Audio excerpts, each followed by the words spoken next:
안녕하십니까, 전원석입니다. 자, 오늘은 상급지 이동에 대해서 한번 설명을 드리려고 해요. 그래서 자, 진짜로 좋은 지역에 살려면은 어떻게 해야 되는지, 내가 살던 아니면 우리 자녀가 살던 아주 좋은 지역에 살기 위한 방법은 과연 뭔지를 한번 말씀을 드리려고 하는 건데, 우리가 상급지로 이동을 한다. 상급지라는 것은 내 거보다 좀 집이 더 비쌀 거고 당연히, 그리고 더 살기 좋을 것이고 더 선호도가 높겠죠.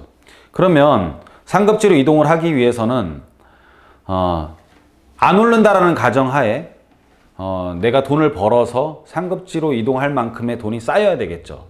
쌓여서 내가 우리 집을 팔고 글로 이사를 가야 됩니다. 근데 보통 사람들이 집을 갖고 있고 자녀를 키우고 그리고 생활을 하고 여가 생활을 하고 품위를 유지하면서 이 돈을 모아서 주거를 더 높은 지역으로 이동한다는 것은 일반 직장인들은 거의 불가능한 일이에요.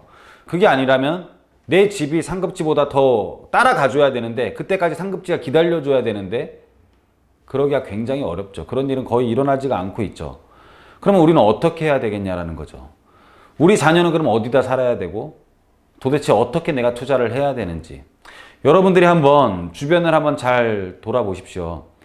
나랑 버는 수입이 비슷한데 왜 쟤는 저기에 살고 있을까? 자, 결론은 뭐냐면 그냥 처음 시작에 점을 거기에 찍었던 거예요. 처음 시작에 점을 거기에 찍었고, 또는 부모가 자녀분한테 거기에 투자를 해줬던 거예요. 주공아파트라든지 개발될 지분을 그 지역에 선점을 해줬던 거죠. 걸어서 옮기는 것은 사실 불가능하다. 모아서 옮기는 것도 더 불가능하다. 모으려면 자본이 늘어나는, 그러니까는 가격이 오르는 것보다 내 노동의 대가가 훨씬 더 높아야 돼요. 그만큼 내가 강남이 오르는 가격, 용산이 오르는 가격들보다 내가 쓰고 그 수입이 그 오르는 만큼, 오르는 금액만큼 내가 모아져야지만이 갈 수가 있는 건데, 사실 그런 사람이 진짜 특별한 직업 빼고는 그런 사람이 거의 없잖아요. 결론은 뭐냐면 소액으로라도 어디를 찍어놔야 되는 거예요. 우리가 지금 서초동 같은 경우 우리가 분양권에 대한 검색을 한번 인터넷에서 해보십시오. 서초동 같은 경우에 한강변의 아파트의 프리미엄은 거의 25억 정도 됩니다. 거의 25억 정도 되고요.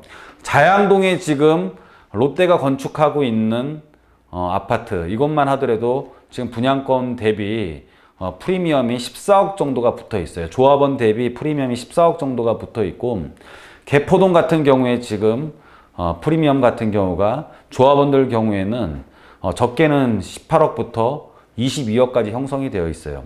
그러면 우리가 점을 찍으면 거기에 대해서 큰 평형을 받을 때는 추가 부담금의 문제고, 프리미엄은 그 점을 찍은 그 자체로도 개발이 됐을 때 우리가 가져갈 수 있는 돈이에요. 그러면 여러분들이 핵심 지역에 입주를 하기 위해서 최소한 자양동 한강변 아닌 상단부에 입주를 하기 위해서라도 프리미엄만 하더라도 14억 이상의 돈을 갖고 있어야 된다는 거예요. 그러면 14억을 준비를 안 해도 되는 거는 뭐였냐면, 처음에 들어가서 점을 찍고 나서 거기에 대해서 추가 부담금을 내면 프리미엄은 안 내고도 들어갈 수 있는 거죠. 아파트가 된다라는 확정이 되기 전에 가장 핵심 지역에 프리미엄이 붙지 않은 곳에서 미리 선점을 하고 있어야지만이 그 지역이 상급지가 될 수 있는 곳에 미리 점을 찍고 기다려야 됩니다. 그래서 자녀분한테도 소액으로 일단 점을 찍고, 프리미엄까지 증여를 할 수 없는 거잖아요. 강남의 프리미엄이 20억이 다 넘어가니까 20억을 증여를 할 수 없는 거고, 나중에 추가 부담금은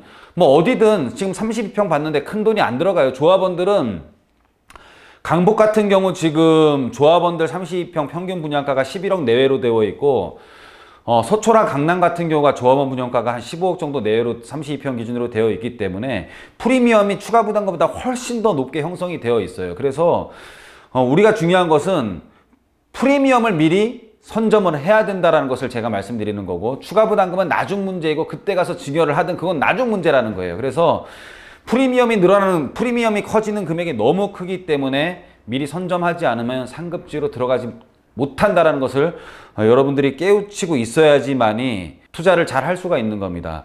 내가 지금 살고 있는 집보다 낮은 곳에 투자를 해가지고 그 두 개를 합쳐서 상급지로 간다? 제가 본 적이 없는 것 같아요. 아예 본 적이 없습니다. 그냥 상급지는 상급지에서 기다려야지만이, 강남은 강남에서 기다린 사람만 강남에 계속 살 수 있는 거고요. 용산도 용산에 기다린 사람만이 용산에 살 수 있는 거고, 한강변도 한강변에서 기다린 사람만이 한강변에서 살 수 있는 거지, 거기보다 낮은 지역에서 돈을 모아가지고 강남에 들어온 사람들 제가 거의 보지를 못했습니다. 사업가들은 아마 가능했겠지만은 어떤 우리가 셀러리맨들이 진짜로 강남보다 밑에 있는 지역들, 그런 지역에 살면서 본인의 월급을 모아서 강남에 입성하는 사람은 정말로 찾기 힘듭니다. 강남에 살고 있었던 사람들은 거기에 점을 찍고 기다리고 있었던 사람만이 거기에서 거주를 하고 있는 거죠. 그래서 여러분들이 앞으로는 뭐 하급지를 여러 개 사가지고 모아서 강남을 간다? 굉장히 어려운 얘기고요. 진짜로 강남에 입성하고 싶은 사람들은, 진짜로 한강변에 입주하고 싶은 사람들은 거기에서 미리 선점을 하고 있어야지만이 여러분들이 입주할 수 있다. 막연한 꿈을 갖지 말아라. 하급지 여러 개를 갖고 있어서 이걸 모아서 이게 굉장히 많이 올라가지고 내가 최상급지로 간다라는 막연한 꿈을 갖지 마시고, 그냥 최상급지에서 기다린다라는 것이 훨씬 더 빠르다는 것을 인지하라는 의미에서 오늘 강의는 준비했으니까요. 여러분들이 여러분들 주변을 한번 잘 살펴보십시오. 어떤 사람들이 그곳에 살고 있는지. 그러면은 제가 오늘 강의를 해드린 거에 대해서 바로 이해가 가실 겁니다. 자, 오늘 강의는 여기서 마치도록 하겠습니다. 감사합니다.